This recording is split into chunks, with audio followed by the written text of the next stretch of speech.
नमस्कार दोस्तों, आज है 17 जनवरी 2026 और हम बताने जा रहे हैं आज की मायावती जी से जुड़ी 10 बड़ी खबरें। लेकिन उससे पहले अगर आप चैनल पर नए हैं और हर रोज मायावती जी से जुड़ी खबरें सुनना चाहते हैं तो अभी चैनल को सब्सक्राइब कर लीजिए। तो अब शुरू करते हैं। आज की पहली बड़ी खबर यह है कि मायावती ने उत्तर प्रदेश की मौजूदा राजनीतिक परिस्थितियों पर सार्वजनिक रूप से संतुलित लेकिन सख्त रुख दोहराया है। हाल के दिनों में पार्टी स्तर पर हुई बैठकों के बाद उन्होंने साफ संकेत दिया कि बहुजन समाज पार्टी किसी भी तरह के जल्दबाजी वाले गठबंधन से दूर रहकर अपने संगठन को जमीनी स्तर पर मजबूत करने पर फोकस करेगी। पार्टी सूत्रों के मुताबिक जिलों में संगठनात्मक समीक्षा बैठकों के निर्देश दिए गए हैं ताकि बूथ स्तर तक कार्यकर्ताओं की सक्रियता बढ़ाई जा सके। यह भी सामने आया है कि मायावती ने पार्टी पदाधिकारियों को चेताया है कि जनता के मुद्दों से भटककर बयानबाजी करने से बचें और महंगाई, बेरोजगारी, कानून व्यवस्था तथा दलित पिछड़े वर्गों से जुड़े वास्तविक सवालों को प्राथमिकता दें।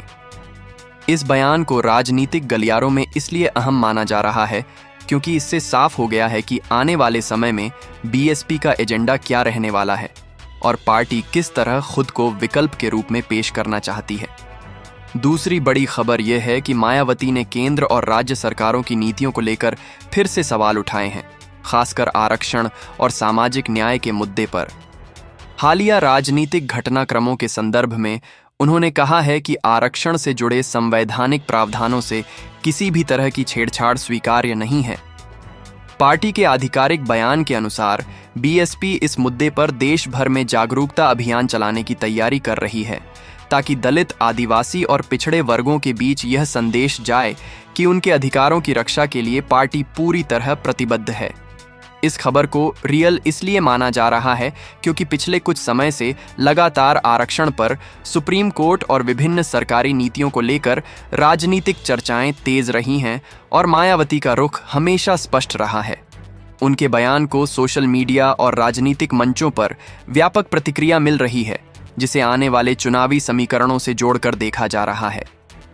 तीसरी अहम खबर संगठन से जुड़ी है, जहां बीएसपी के अंदरूनी ढांचे में बदलाव की बातें सामने आ रही हैं।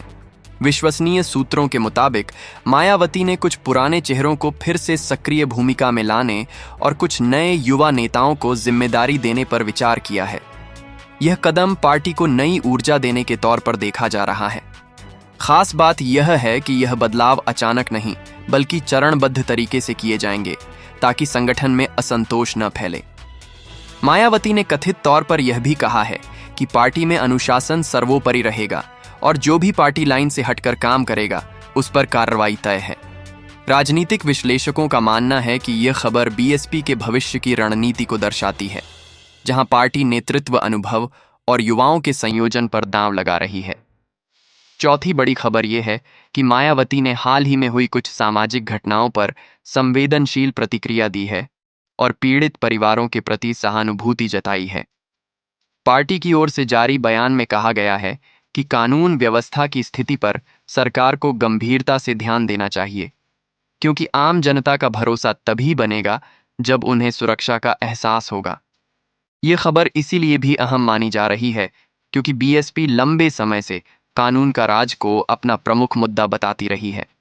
मायावती ने यह भी संकेत दिया है कि अगर जरूरत पड़ी तो पार्टी इस मुद्दे पर सड़क से लेकर सदन तक आवाज उठाएगी। इस रुख को जमीनी राजनीति से जोड़कर देखा जा रहा है क्योंकि ऐसे मुद्दे सीधे जनता के दैनिक जीवन से जुड़े होते हैं। पांचवीं और आखिरी खबर। पहले भाग में यह है कि मायावती के भविष्य के राजनीतिक कार्यक्रमों को लेकर हलचल तेज हो गई है। पार्टी सूत्रों का कहना है कि आने वाले महीनों में वह कुछ चुनिंदा क्षेत्रों में जनसंपर्क अभियान और छोटी बड़ी सभाएं कर सकती हैं, जिनका मकसद सीधे मतदाताओं से संवाद बढ़ाना होगा। हालांकि इन कार्यक्रमों को लेकर अभी आधिकारिक तारीखों की घोषणा नहीं हुई है, लेकिन संकेत साफ हैं कि बीएसपी अब वेट एंड वॉच की नीति से आगे बढ़कर सक्रिय राजनीति में उतरने की तैयारी कर रही है। ये खबर इसलिए भी वास्तविक मानी जा रही है क्योंकि चुनावी माहौल धीरे धीरे बन रहा है और सभी प्रमुख दल अपनी रणनीति को धार देने में लगे हुए हैं। मायावती का यह संभावित कदम आने वाले राजनीतिक समीकरणों में अहम भूमिका निभा सकता है और बीएसपी समर्थकों के बीच नए उत्साह का कारण बन सकता है। छठी बड़ी खबर यह है कि मायावती ने हाल ही में पार्टी के कोर वोट बैंक माने जाने वाले दलित, पिछड़े और अल्पसंख्यक समाज को लेकर बेहद स्पष्ट संदेश दिया है।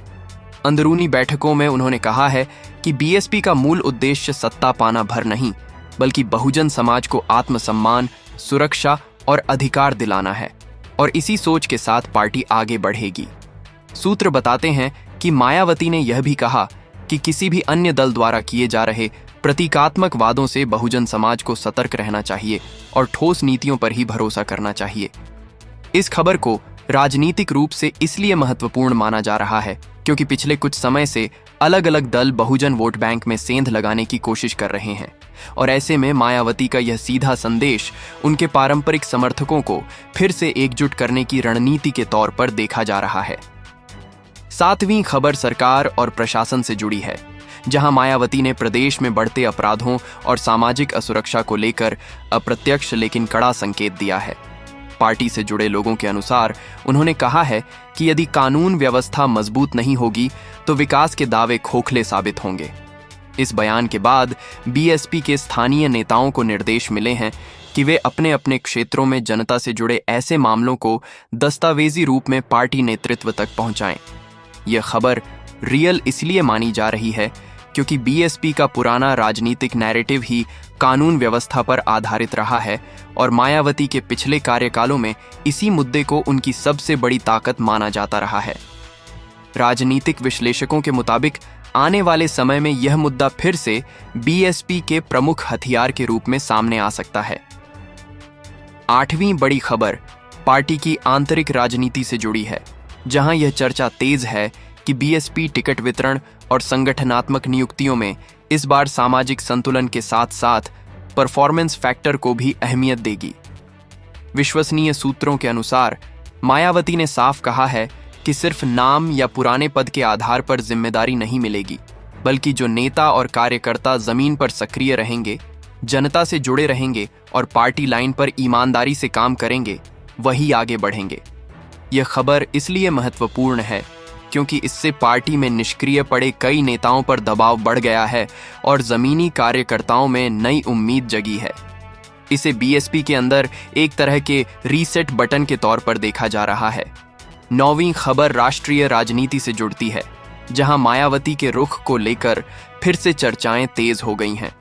हालिया राजनीतिक घटनाक्रमों के बीच उन्होंने यह संकेत दिया है कि बीएसपी किसी भी राष्ट्रीय या राज्य स्तरीय फैसले में अपने सिद्धांतों से समझौता नहीं करेगी। पार्टी के बयान में यह भी कहा गया है कि बहुजन समाज पार्टी न तो किसी के दबाव में आएगी और न ही किसी राजनीतिक फायदे के लिए अपने मूल एजेंडे से हटेगी।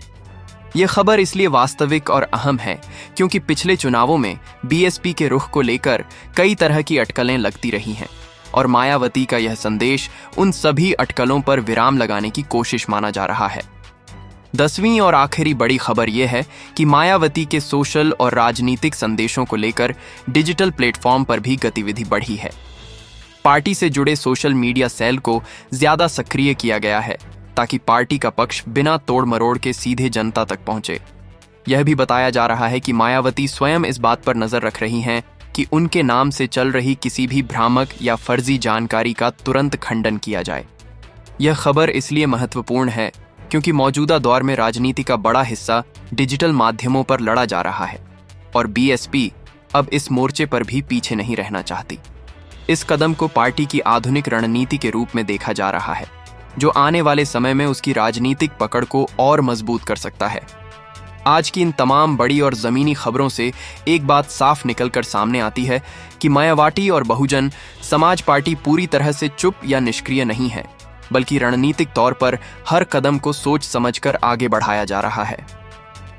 संगठन को मजबूत करने से लेकर बहुजन समाज के मुद्दों को फिर से केंद्र में लाने तक हर संकेत यह बता रहा है कि आने वाले समय में उत्तर प्रदेश की राजनीति में हलचल तेज होने वाली है। सवाल सिर्फ इतना नहीं है कि अगला कदम क्या होगा, बल्कि यह भी है कि बाकी राजनीतिक दल इस बदले हुए तेवर और रणनीति का सामना कैसे करेंगे। राजनीति में कब कौन सा फैसला पूर्ण